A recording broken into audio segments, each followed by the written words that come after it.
Laat my in U skadu bly. Gee dat elke aardse vreugde en vrees eindelik nietig word vir my. Elke afdraai paadjie ken ek. Elke keer het ek verdwaal. Elke keer het U my iewers kom haal. Maak dit hier die laaste maal.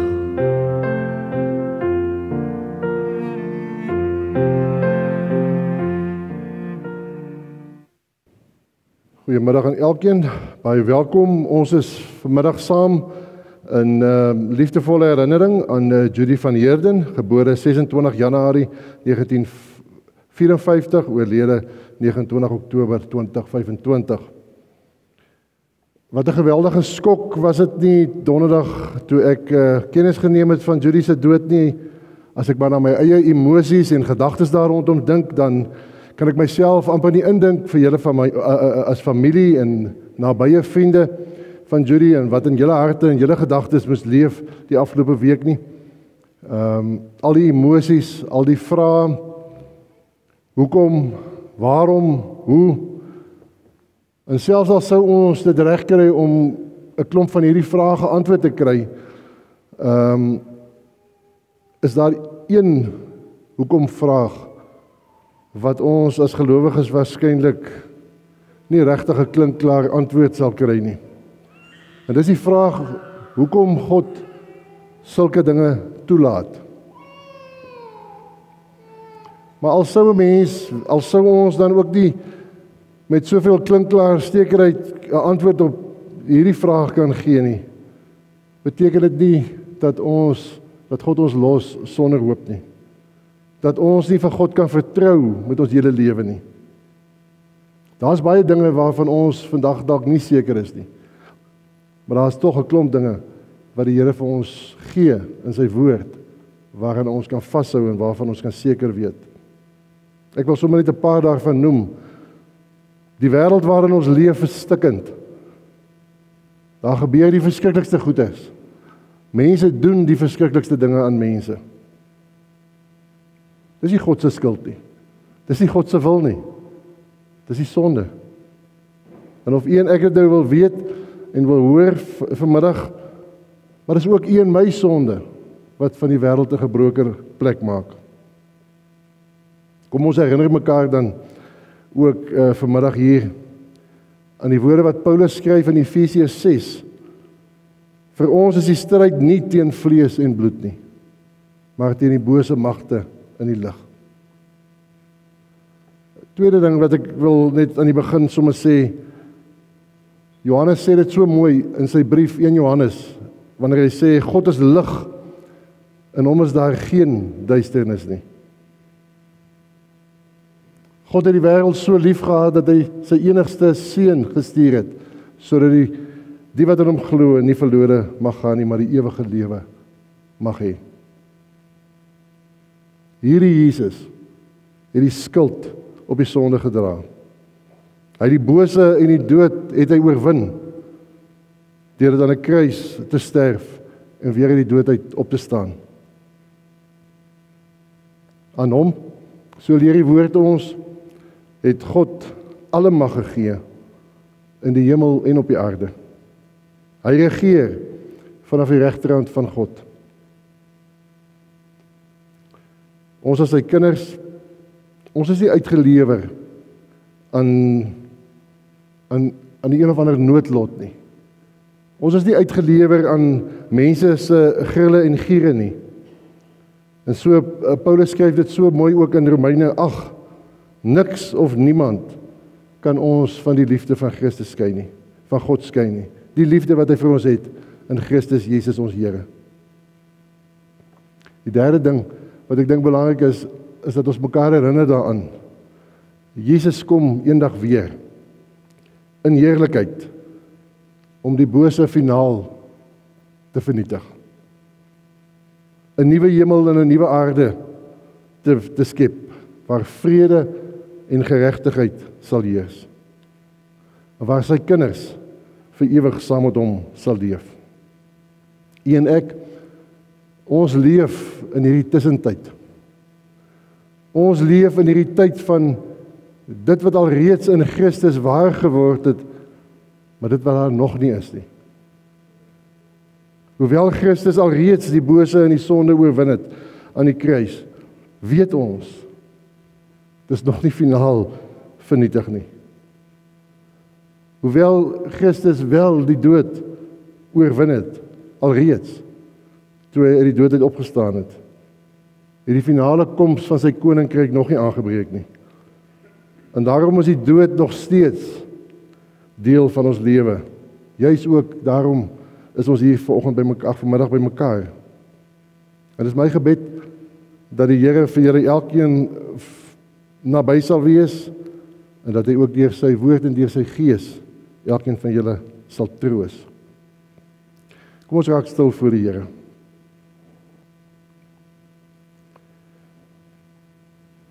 Ek kyk op na die berge. Waar sal my hulp vandaan kom? My hulp is van die Here wat hemel en aarde gemaak het. Amen. Geliefdes, die Here groet elkeen van u genade, barmhartigheid, vrede. Ons gaan 'n lied saam sing, lied 599 dink ek, nader my God by u. Kom ons staan en dan sing ons dit hartlik saam.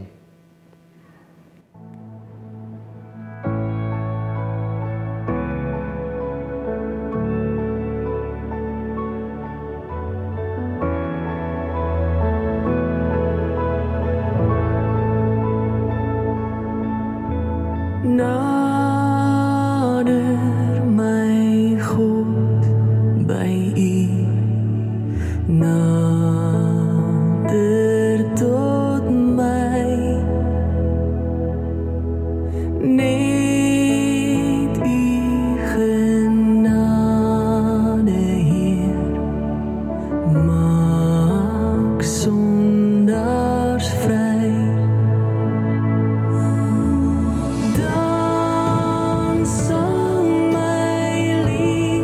Steeds blij.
Judika, hulle het gevra dat ek die diens waarneem uit Psalm 23, en voor ons dit gaan saam lees, kom ons bid saam.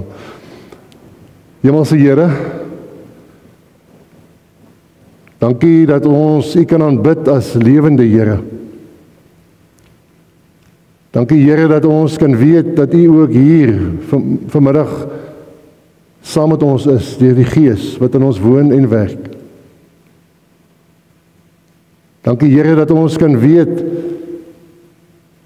van Jesus, wat vir ons aan 'n kruis gesterf het en opgestaan het uit die dood. Dankie Here dat ons U woord het, waaruit ons ook vanmiddag mag saam lees. Dis ons gebed Here, ja, dat ons in ons saam wees al nader na U sal beweeg ook. Dat ons U stem vanmiddag sal hoor. U wat deur die woord en gees ook elkeen van hierdie familie en vriende van Judy wil troos en bemoedig en versterk. Breek U self U woord, U wat ons elkeen weet wat het ons nodig op hierdie oomblik. Lê U hand op ons elkeen. Ons vra dit in Jesus naam. Amen. Psalm 23, 'n psalm van Dawid. Die Here is my herder, ek ly nie gebrek nie. In groen weivelde laat hy my rus, na water waar daar rusplek is, lei hy my. Hy gee my nuwe lewenskrag. Hy lei my op die regte paaie, ter wille van sy naam. Selfs as ek in die donkerste kloof ingaan, is ek nie bang nie, vir gevaar nie. Want U is by my. Dit is U staf en U stok wat my gerus stel. U dek vir my 'n tafel voor die oë van my teenstanders. U verfris my kop met olie, my beker loop oor. Met goedheid en troue liefde sal my volg al die dae van my lewe, en ek sal terugkeer na die huis van die Here tot in lengte van dae. Psalm 23. Wat sou mens meer van Psalm 23 kan sê as wat daar al reeds gesê is? Dis verseker die mees bekendste gedeelte in die hele Bybel. Maar anders as gewoonlik, wat baie keer gebeur, dat dinge hulle krag en hulle betekenis verloor, hoe meer bekender en bekender dit word, is dit nie waar van Psalm 23 nie. Ek dink Psalm 23 se krag lê juis daarin, dat dit so oorbekend is. En daarom dat soveel gelowiges na Psalm 23 draai vir troos en bemoediging. Dit is asof Psalm 23 'n mens, daar's waarskynlik 'n paar redes daarvoor. Dit is asof hy 'n mens intrek in 'n ruimte in waarin jy veilig voel, waarin jy geliefd voel, waarin jy voel dat die Here is by jou, geborge voel. Dis eenvoudige woorde, daar's geen moeilike begrippe of woorde nie. Selfs 'n kind kan dit nasê. Psalm 23 is 'n psalm vir elke fase van 'n mens se lewe. 'n Psalm wat ons in elke ding wat met ons gebeur, kan ons Psalm 23 nader trek. Daar lê vir ons betekenis in. Waarskynlik omdat Psalm 23 so reguit en eerlik praat oor die wêreld en die lewe soos wat ons dit ken. Met al sy kontraste. Die hoogtes, die laagtes, die groen weivelde, die waters waar daar rus is, maar ook die donkerste klowe en teenstanders. Psalm 23 is 'n lied. En almal van ons weet dat liedere praat mos nou eintlik nie met 'n mens se kop nie, liedere praat met jou hart. En daarom sou 'n mens veel eerder Psalm 23 moet sing, eerder as om te preek. Een van die kommentatore daaroor sê presies dit. Omdat Psalm 23 so bekend is dit amper voorbarig om enige kommentaar daarop te lewer. Mens moet dit eerder maar net sing, oor en oor, totdat die woorde van Psalm 23 nie maar net woorde is wat op jou ouend in jou kop is nie, maar dat dit werklik 'n belydenis van jou hart raak. En jy die Here van Psalm 23 en sy sy nabyheid in jou lewe, sy versorging in jou lewe, dat jy dit ook sal leer ken en ook daarby sal leef. Daar was 'n beroemde akteur hier in die 30er, 50er jare van die vorige eeu, Charles Laughton, en hy was by 'n diner gewees waar hy genooi was om daar op te tree, en na die ete het die gasheer vir hom gevra om Psalm 23 vir hulle voor te dra. En met sy mooi stem en sy kenmerkende aksent het hy dit op 'n baie besondere manier gedoen. Almal het hande geklap, en toe die gasheer gevra dat al die ander gaste ook elkeen hulle eie iets voordra. En toe kom hulle uiteindelik by 'n ou tannie se beurt, en die tannie was so half doof gewees, so sy het nie lekker gehoor al wat nou al reeds hier gedoen is en gesê is nie. En toe begin sy met Psalm 23. En die helfte van die gehoor was vir 'n ruk lank so 'n bietjie verleë, omdat hulle nog gedink het die tannie waag dit nou op Laughton se gebied. Maar kort voor lank was almal vasgevang deur die roerende voordrag van hierdie tannie. En van die aanwesiges het 'n traan gepik, maar niemand het onaangeraak gebly nie. En na die tyd toe vra iemand vir Laughton, maar hoekom dink hy was hierdie voordrag van hierdie tannie so aangrypend, so roerend? Want sy het tog immers nie dieselfde akteurstalent wat hy het nie. En sy antwoord was onmiddellik en eerlik. Hy sê, ek ken die Psalm 23 se woorde, maar hierdie tannie ken die herder van Psalm 23. En ek dink nogal, dis die geheim van Psalm 23. Om die herder van die Psalm 23 te kan ken. As jou herder, soos Dawid te kan saam sê, die Here is my herder. Ek dink dis die kern, en mense sien dit ook. Dis die kern, dis die grond, dis die basis van waaruit die hele Psalm, alles wat ons in die Psalm lees, kom vanuit hierdie eerste versie, vloei dit als. En per implikasie, alles wat ons in hierdie Psalm lees, alles wat in ons lewe op die ouend gebeur, vloei uit hierdie belydenis. Die Here is my herder. Dis in die eerste plek 'n belydenis van iemand wat weet hoe nodig hy 'n herder in sy lewe het. Iemand wat weet dat hy in hierdie lewe nie op homself nie, ook nie op ander mense of enigiets anders kan staatmaak nie. Iemand wat weet hoe nodig hy God as sy herder het. En daarom weet hoe afhanklik hy van God is. In Matteus 5 noem Jesus sulke mense geseënde mense, gelukkige mense. Psalm 23 wil ons in 'n sekere wil vir ons 'n stuk sekerheid gee soos geen ander sekerheid nie. Want dit getuig van 'n herder wat letterlik alles gee. 'n God wat seën en sorg. 'n God wat beskerm. 'n God wat altyd daar is by ons in elke omstandigheid van ons lewe. In die goeie, maar ook in die slegte. Letterlik die hele Psalm, as ons dit lees, fokus op dit wat God gee.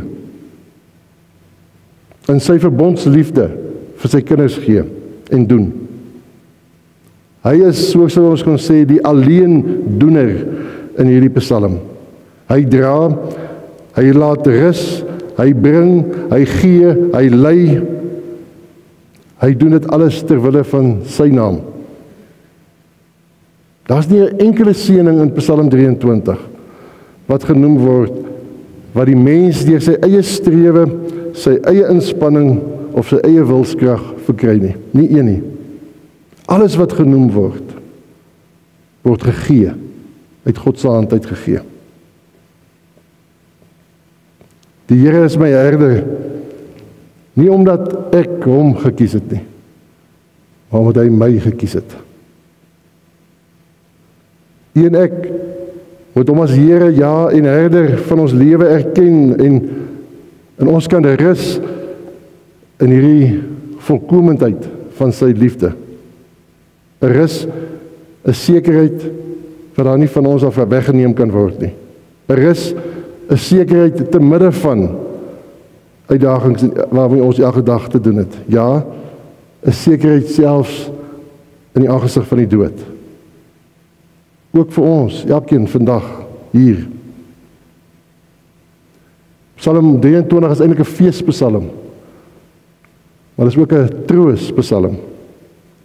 Op 'n besondere manier kry die psalmdigter dit reg om lewe en dood bymekaar uit te bring. Die Here, so sê Psalm 23, is herder in hierdie lewe. En daarom kan Dawid dit met soveel oorgawe bely. Ek ly geen gebrek nie, want die Here sorg vir my. Die Here is ook 'n herder in die dood. Daarom kan Dawid bely. Ek is nie bang vir gevaar nie. Selfs al gaan ek deur die donkerste kloof, of soos ons hom ken, die dal van doodskade weer. U is by my. Dit is u staf en u stok wat my gerus stel. Die staf en die stok waarna verwys word is natuurlik die herderstaf met daai krom punt aan die bokant, wat terselfdertyd aan die een kant 'n kierie was waarmee hy die wilde diere weggehou het, verdedig het sy skape, maar aan die ander kant 'n stok waarmee hy die skape kan bymekaar hou en nader trek. Dit getuig van iets van God se sekuriteit, se sekerheid wat ons het in God se teenwoordigheid.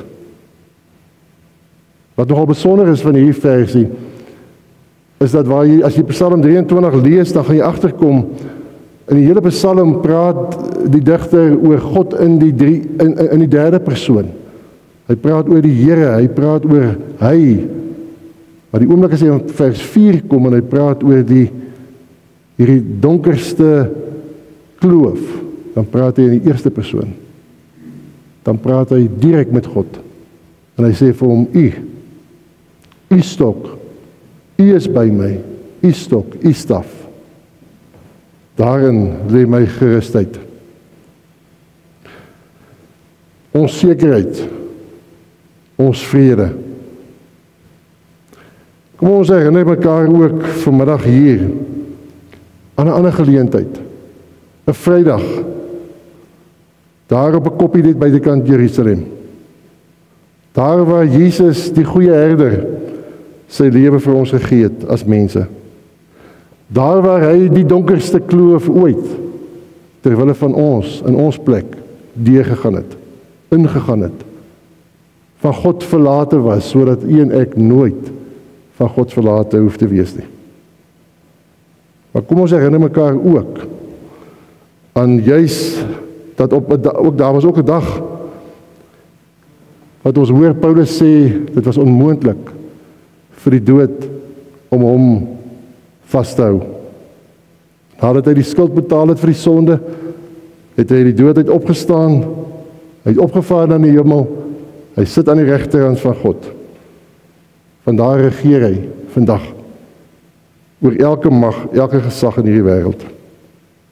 En daarom, op grond hiervan, kan u en ek met soveel meer vrymoedigheid as Dawid van ouds, met soveel meer sekerheid as Dawid, kan u en ek weet, dat die Here is ook my herder in die ewigheid. Die Psalm sluit so aangrypend af as hy sê, u dek vir my tafel voor my die oë van my teenstanders, u verfris my kop met olie, my beker loop oor, Met goedheid en troue liefde sal my volg al die dae van my lewe en ek sal terugkeer na die huis van die Here tot in lengte van dae. Dit laat mense nogal dink aan Johannes. In Johannes 14, wanneer Johannes sê, julle moenie ontsteld wees nie. Glo in God, glo ook in my. In die huis van my Vader is daar baie woonplek. As dit nie so was nie, sou ek nie vir julle gesê het, ek gaan om vir julle plek gereed te maak nie.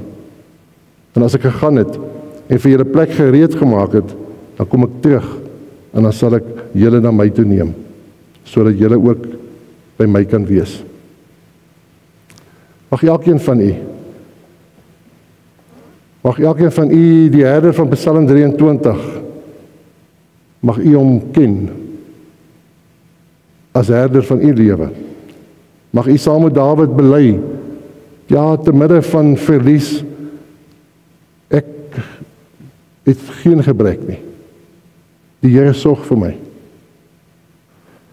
Ek hoef nie bang te wees vir enige gevaar nie, want die Here is by my. Hy is my herder in hierdie lewe, hy is my herder in die dood. Hy is my herder die onbekende toekoms in. 'n herder wat self in die graf gelê het, uit die dood uit opgewek is, en elke gelowige se opstanding waarborg. Hemelse Here, baie dankie dat ons ook vandag weer hierdie besondere psalm met mekaar kon deel.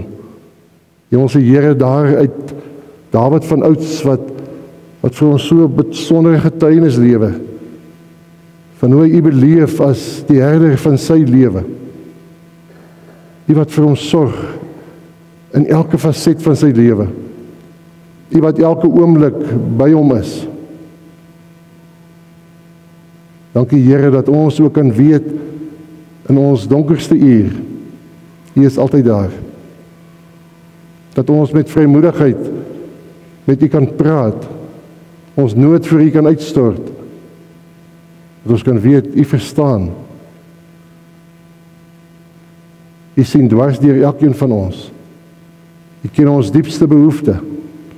En daarom, Here, kom lê ons dit ook voor U troon vandag. Dankie dat ons met vrymoedigheid mag leef, elke dag. Dankie dat ons kan weet, Here, ons is nie uitgelewer in hierdie wêreld nie. U is in beheer. U sit aan die regterhand van God.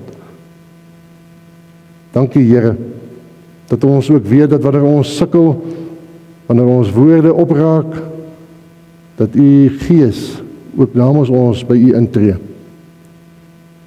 My gebed is dat U elkeen van hierdie familie en vriende van Judy in die arm sal toevou. Here, dat U heling sal bring. Troos, bemoediging.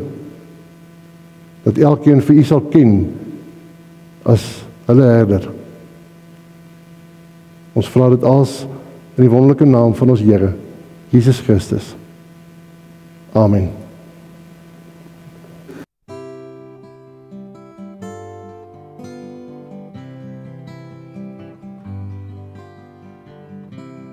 Laat my nooit die grond verlaat nie. Laat my in U skadu bly. Gee dat elke aardse vreugde en vrees eindelik nietig word vir my. Elke afdraai paadjie ken ek. Elke keer het ek gedwaal. Elke keer het U my iewers kom haal. Maak dit hier die laaste maal. Elke dag is 'n gedagte. Elke kamer net vir U. Elke aardse droom van rykdom en roem, net 'n skadu teen die muur. Wat ek is net genade.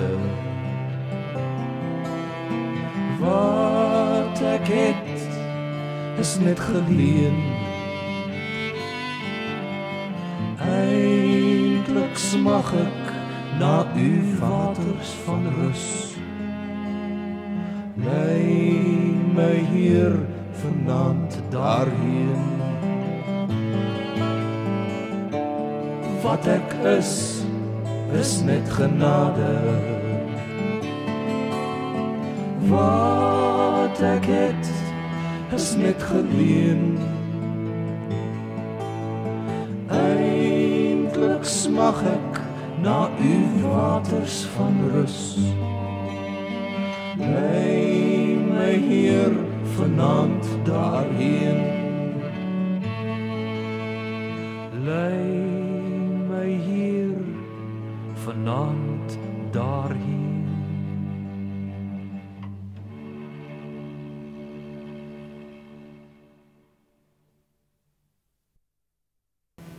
Ons gaan geleentheid gee vir Judicus, sy wil huldeblyk doen. Vir die van julle wat my ma goed geken het, sal weet dat sy daarvan gehou om die eerste en die laaste woord te kry. So ek gaan haar nie dit ontneem vandag nie. Sy sal weer die eerste woord inkry. Goeiemiddag, Hoërskool Wilgervuur Frankfurt. My naam is Judy Venter. Ek is die oudste dogter van Bart en Collie Venter, Opperman, Frankfurt. Hier het ons skool gegaan. Wat 'n voorreg. Wat 'n voorreg om op 'n plattelandse dorp met soveel lief en leed en lekkerte, kaalvoet en pure plattelandse lekkerte te kon skool gaan in hierdie wonderlike dorp. Ek deel graag 'n gebeurtenis met julle. Op 3 Augustus 1961 het Eelfees koshuis afgebrand. Ek was 'n leerder in die koshuis en ek was so bang dat as my skoene afbrand, gaan my ma met my raas. Ek het al my goed gered en daar was ook dan nou in die Volksblad van daardie dag, die volgende dag, 'n foto van die afgebrande koshuis tot op alles die pyn en dan die ou dogtertjie, fotootjie wat al haar goed gered het. Verder onthou ek van rugby, netbal, busry, wonderlike sportdae, debat, volksspele, rounders wat ons gespeel het, met 'n stok en 'n bal. Uitbundige pret. Dankie dat ek kon deel wees van hierdie wonderlike skool en so ook die wonderlike dorp, Hoërskool Wilgervuur. Ek hoop my stem en my moed gaan my nie begewe vandag nie.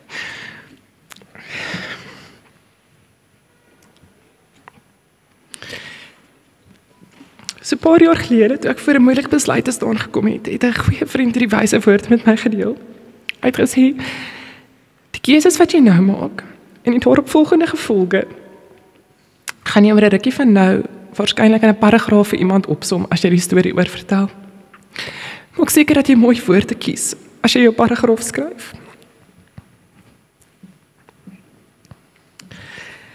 Terwyl ek aan my ma Judy se huldeplek gewerk het ek gedink aan hierdie wyse woorde. Wie van ons weet watter foto op die voorblad van ons begrafnisbrief gaan verskyn? Of watter dag gaan ons laaste wees?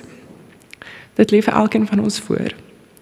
Die enigste verskil is dat ek en jy het nog geleentheid om aan ons woorde te skaaf. Ek het talle boodskappe ontvang oor die laaste paar dae van haar vriende en haar familie reg oor die land. En die oorhoofse tema om vir Judy op te som was dat sy was uniek, one of a kind en a force of nature. Ek het altyd gesê my ma is nie sagte agtergrondmusiek nie. So as jy nie lus was vir 'n party nie, dan moes jy haar nie genooi het. Sy het beslis in geen boksie of vormpie gepas nie en behoede die siel van enige persoon wat haar in 'n boksie probeer druk. Jy het sleg tweede gekom. My kinders het haar ouma rooi lippe genoem, want sy het altyd en ek bedoel altyd, haar helder rooi lipstifie aangehad.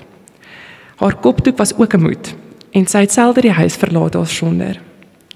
Ouma Judes het met 'n breë randhoed, 'n sambok en 'n Liani meisie in die kar rondgery. Ouma Judes was trots Afrikaans in elke sin van die woord. Sonder twyfel het sy daai blou diamantjie superfan status gehad op die Facebook-blaaie van Bobby van Jaarsveld, Joe Black, Corlia en verseker haar all-time favourite Steve Hofmeyer. Ek is seker hulle wonder almal hoekom hulle kykertalle en kommentaar so 'n bietjie afgeneem het die laaste week. En dan haar springbokke.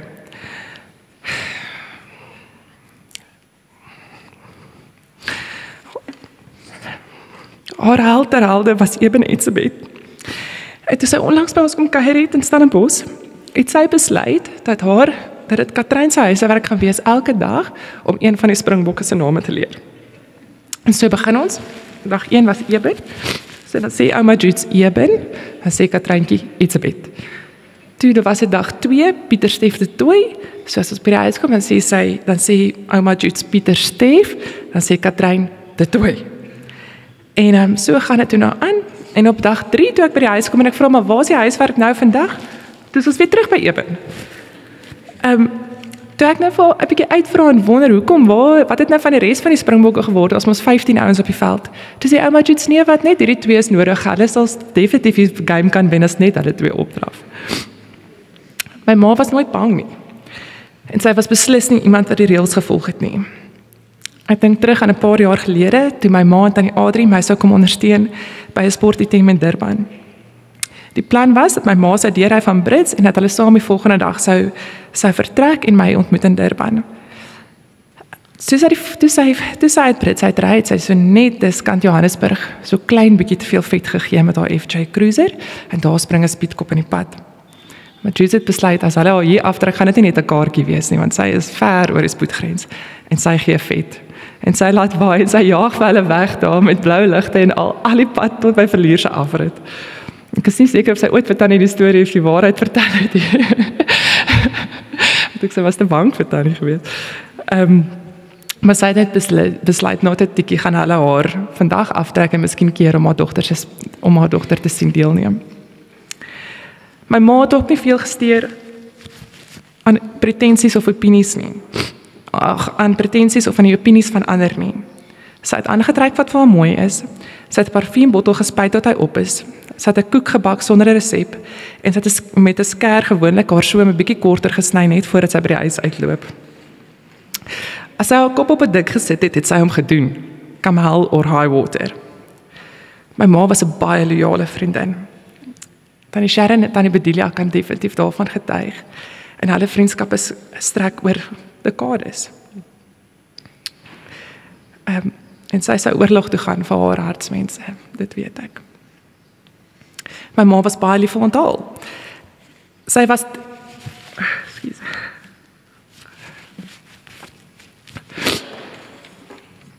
My ma was baie lief vir onthal. Sy was 'n more is more tipe persoon en enige iemand was altyd welkom om haar tafel. Sy kon heeldag konkoksies optower sonder veel wat in die yskas was. En soos Tannie Sharon nou die dag gesê het, haar kos moet net altyd mooi wees, never mind hoe dit smaak. Ek het enige gesegde gehoor oor die radio wat sê, jy moet leef sodat mense nie hoef te jok op jou begrafnis nie. En daarom kan ek met soveel liefde sê dat my ma se lewe, soos 'n pragtige kleurvolle roos, het ook dorings gehad. Dankie vir elkeen van julle wat my ma se laste help dra het en dit vir haar ligte probeer maak het. Met elke grappie of boodskap of kuiertjie. My ma het dit diep gekoester en baie waardeer. Die laaste 2 jaar was waarskynlik van die beste jare van haar lewe. Haar tyd hier op Frankfurt het vir haar baie vreugde verskaf en ek dink sy het 'n tuiskomsgevoel gehad. Maar sonder twyfel het my ma gelewe vir haar 2 kleindogters. Sy het hulle so bederf. En haar laaste aankoop was 2 pragtige lappoppe wat sy met 'n koerier gestuur het die oggend net voor haar dood, wat so 2 dae terug by ons huis aangekom het. Dit is baie spesiaal en ons gaan dit baie mooi bewaar vir eendag. As ek aan haar laaste oomblikke dink, voel dit soos 'n donker kamer.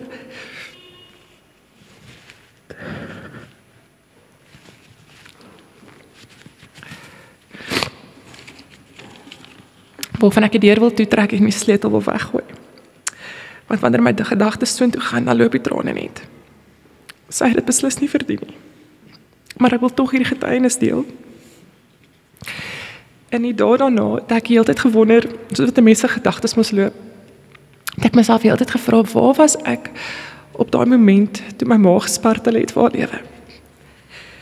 En dit het my geweldig baie geblaar en nagte wakker gehou.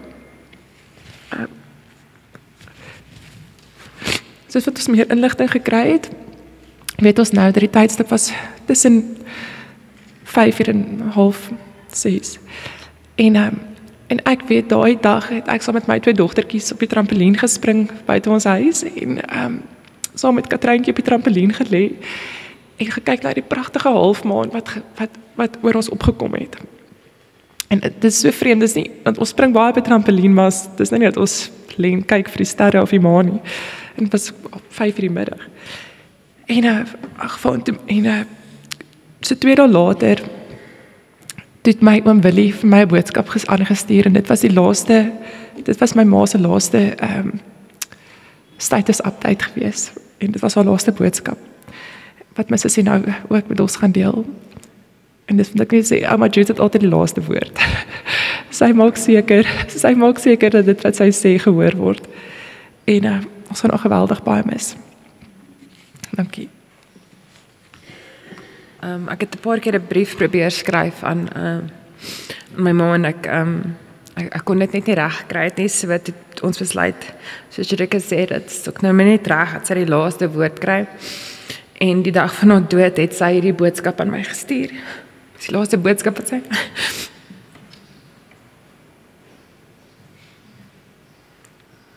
my gestuur het. Sekelmond skaduwee. Soos 'n skaduwee in die sekelmond lig, kleef jy aan my sy. Sag, stil, sonder verwagting. Die maan is vol belofte reën, 'n sagte skaduwee seën. Windgevleiserde woorde sê hy.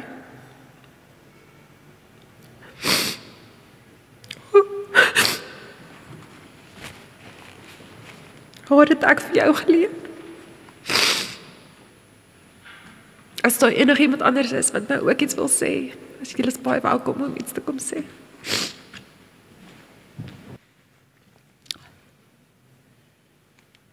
Waar begin 'n mens? Of as so 'n kleurryke persoon afskeid te neem in haar kuns. Ek ken vir Judy nog voordat sy getroud was. En van die eerste oomblik het ons net geklik. 'n Vrou wat 'n kamer gevul het met haar andersheid en vrolikheid. Nie almal het haar verstaan nie, maar die Here het. Dit was in hierdie einste kerk wat ons 'n troue bygewoon het en toe dat jy praat van 'n spietkop. Ek en Willem het na die onthaal het ons gery en 'n lekker fees gevier en ons is hier uit Frankfurt uit en hier stop 'n verkeersman ons. En soos die verkeersmanne doen, lê hulle so in met die venster om nou te ryk en te kyk hoeveel party daar gehou is en so aan. En hy sê, en waar kom julle nou vandaan? En Willem sê vir ons, kom van 'n troue. Hy sê, wie se troue? Ons sê, nee, Judy. Hy sê, Judy Venter, daai mooi girl, julle kan maar ry. Sê die punt is, sy het so baie mense geken, baie mense het haar geken, en Judy het vir ons daai aand gered van die tjoekie af. Ja.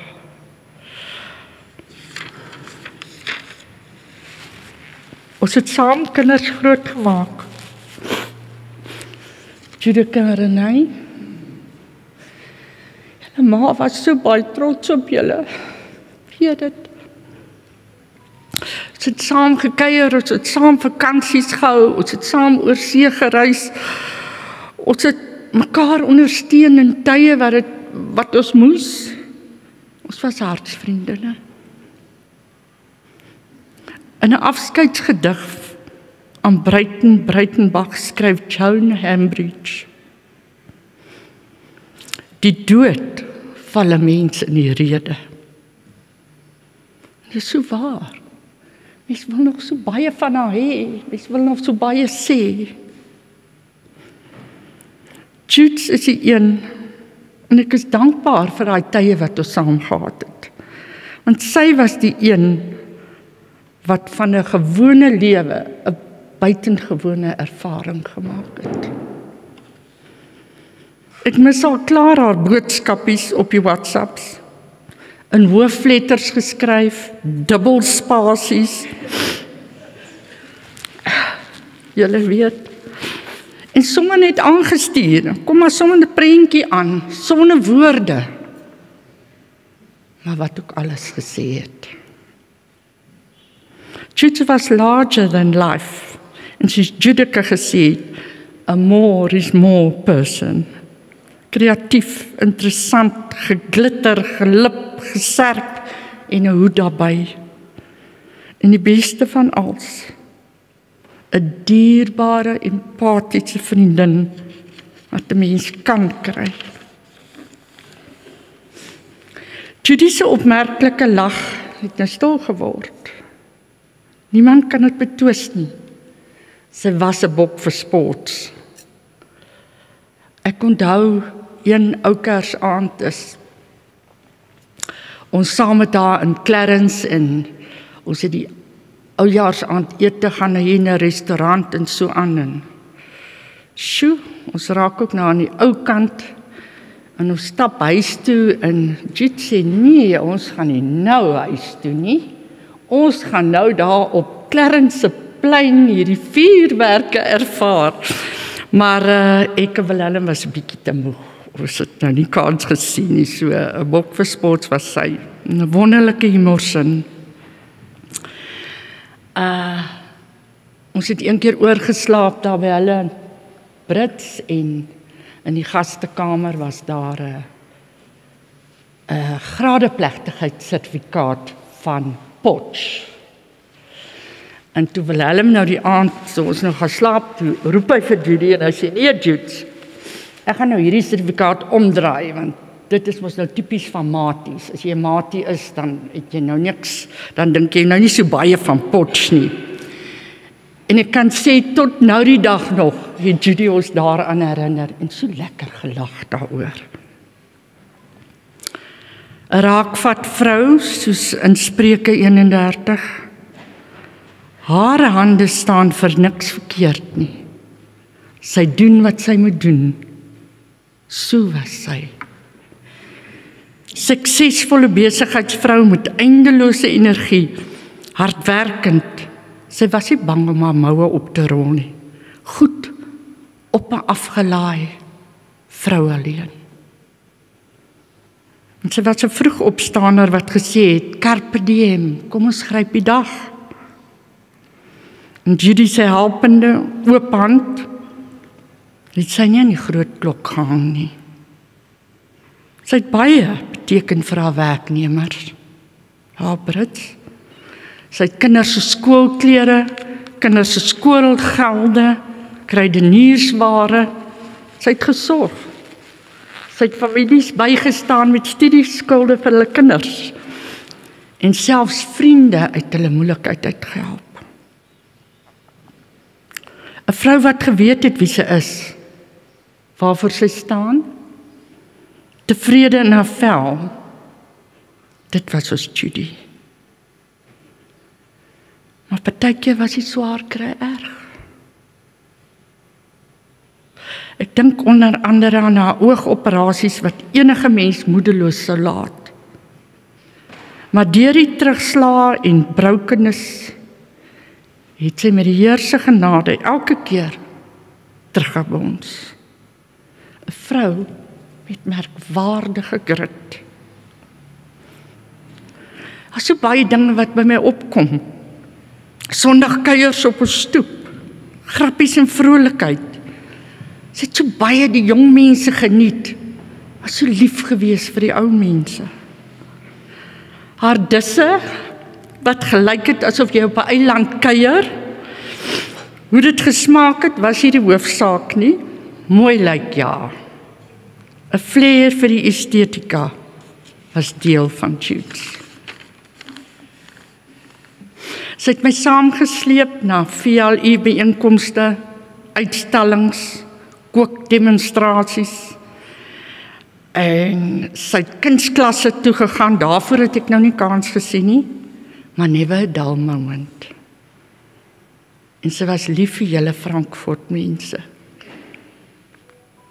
Ek sien nou daar by die ter aardlegging dat sy het so graag vir my uitgelê.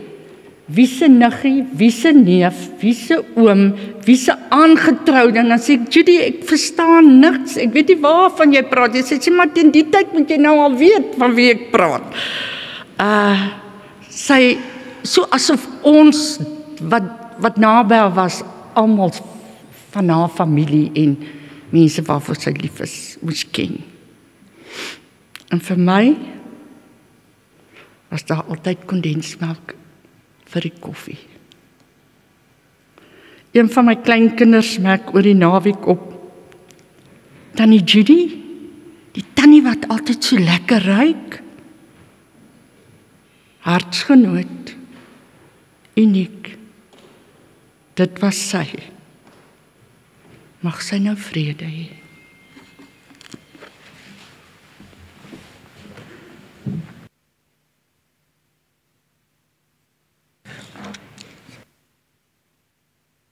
Mama, ek is Bedelia.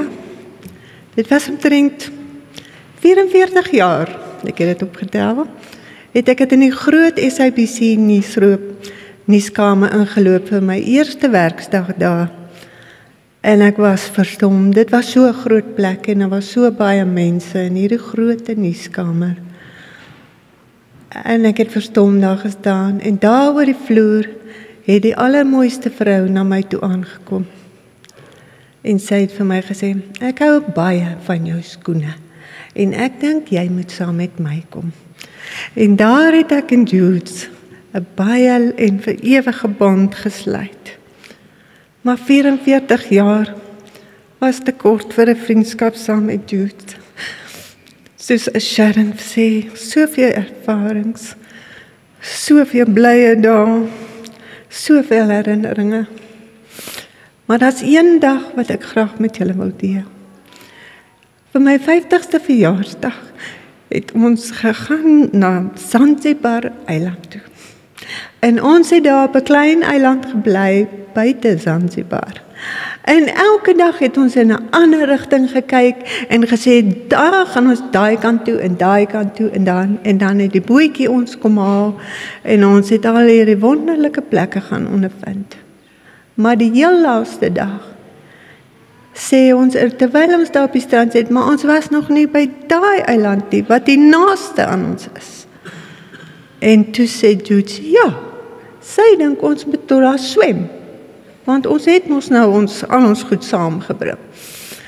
So, Jude sê daar gekom, ons 3 is daar, 3 van ons was 4, ons 3 het ons flippers en ons swembrille en ons snorkels en hier kom Jude aan en sy sê, ja, sy is reg, sy het haar baby tube gebring. En sy voel baie lekker met haar plastic jelly babies aan, sy is heeltemal reg vir hierdie lang swem wat ons hier gaan oorvat. En ek sê, Jude, jy seker, ja, maar en die tube het net oor Jude se nek gepas, het nie oor my lyf gepas nie. Ons is daar die water in en Jude heel voor. So ons swem nou, maar ons het nie 'n idee hoe ver dit is nie en ons het nie 'n idee hoe sterk hierdie stroom is nie. En ons 3 wat nog snorkel en duik en paddavoete beland in 'n hele skool jellyvisse. Gelukkig het ons die vorige dag geleer, daai jellyvisse brand nie, maar hulle is nie lekker om tussen te swem nie en hulle is oor ons gesigte en alles. En toe ons uiteindelik op hierdie uitasem op hierdie beautiful eiland kom sit Jude al lank al daar so en sy sê sien. Terwyl julle daar spartel met julle gadgets sit ek al in die paradys. En dit is hoe Jude haar lewe gelei het. Sy het met die minimum hulpbronne en so alleen die ongelooflikste projekte aangepas, nooit opgegee nie, net altyd aangegaan, altyd net 'n nuwe plan, 'n nuwe projek. Dit was Jude's. En dan wil ek net sê,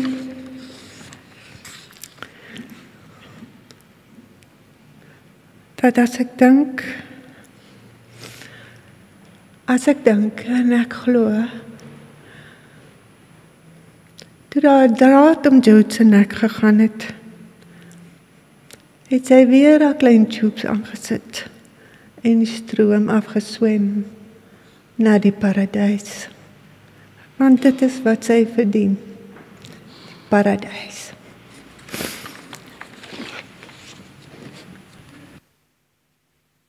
Goeiemôre vriende en familie.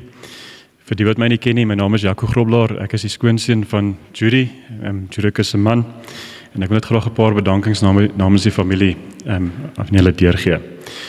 Eerstens wil ons net die ondersoekspan, dit sluit in die Suid-Afrikaanse polisiedienste en die sekuriteitsdienste, bedank vir hulle professionele diens en wyse waarop hulle die ondersoek tot op hede hanteer het. Die tweedens wil ons vir wetdiens begrafnisdienste baie dankie sê vir al die reëlings rondom die begrafnis, ook vroeër by die graflegging, die reël van die kus, asook al die administrasie wat daarmee gepaard gaan en daar's baie van dit in die agterkant. Baie dankie. Dan vir die familie, Willie, Sytjie, Adri en al julle kinders. Ons wil baie dankie sê van ons kant af vir al julle hulp. Daar was absoluut geen taakie te groot of te klein gewees in die laaste week nie en julle was net daar om ons te help en ons hande op te hou. Baie dankie daarvoor. Tannie Adri, baie dankie dat ons op by Tannie kon bly, dat die hele klomp van die Kaap af gehuisves het. Dankie vir al die reëlings met die blomme, daar is letterlik gister blomme met die cruiser rondgery. En ons het gesê, dit is nogal vir Judy so baie spesiaal gewees het. Selfs by die graflegging is die graf op die einde van die dag met 'n John Deere trekker toegegooi, wat ook vir haar baie spesiaal sou gewees het. Oom Willie, daar is letterlik klippe gekap hierdie laaste week op die plaas Opperman. Baie dankie vir die moeite om die graf beskikbaar te stel. Vir die wat ook nie by die graflegging was nie, dit is baie spesiaal, dis op die plaas Opperman. En dis die plaas waar Judy groot geword het en sy is letterlik begrawe langs haar oupa grootjie en ouma grootjie met 'n wonderlike uitsig. En ek dink daar's nie 'n beter plek wat sy voor sou gewens het as daai plek nie. Dan aan Lida, Simonijn, Veranda, dankie vir al julle reëlings en moeite met die verversings, wat ons ook hierna gaan geniet, en jy word almal ook natuurlik daarna uitgenooi, om saam met ons 'n koppie tee en koffie te drink, en ook die verversings te geniet. Renet, baie dankie vir die pragtige blomme, hier voor in die kerk, en ook dit wat op die kus was. Dominee John, dankie vir die boodskap van troos, as ook vir die hantering van die verrigtinge by die graf. Ons wil ook baie dankie sê vir die span hier by die NG Kerk Frankfurt, veral ook aan Anita vir al hulle hulp om vandag moontlik te maak. Dan is daar twee belangrike punte wat ek wil afsluit. Eerstens aan almal wat hier is en wat Judy se lewe gedeel het, wil ons net voorsê baie dankie. Julle het almal 'n kosbare plek in haar hart gehad, 'n groot rol in haar lewe gespeel. En dit sluit in die gemeenskap, ek dink van beide Brits en van Frankfurt. Baie dankie van ons kant af. Laastens alle eer en dank aan die Here vir 'n goeie lewe op aarde. 'n week terug is dit 'n donker dag in Judy se lewe gewees, maar sy is 71 jaar op die aarde gewees. En jy weet, as jy die Bybel gaan lees, noem die Bybel dit 'n geseënde lewe. Sy het twee pragtige dogters. Ek is bevoorreg om met een getroud te wees. En sy het twee pragtige kleinkinders wat sy kon geniet in haar tyd op aarde. En soos Bedila gesê het, sy is nou op 'n beter plek. Baie dankie.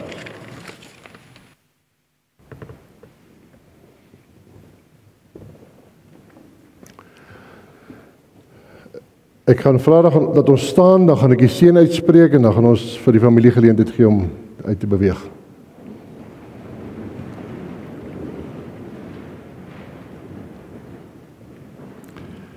Die genade van ons Here Jesus Christus, die liefde van God ons Vader, die gemeenskap en troos van God die Heilige Gees, is en bly met elkeen van u.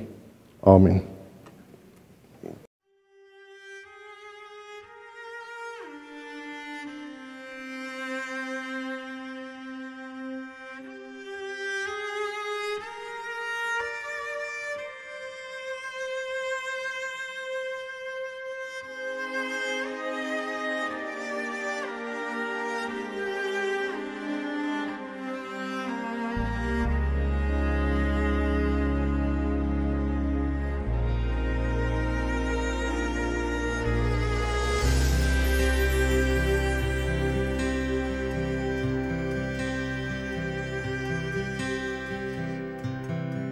Laat my nooit u grond verlaat nie.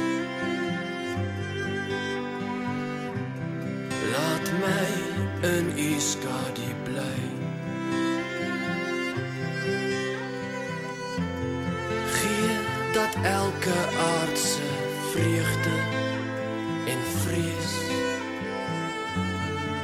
eindelijk nietig word.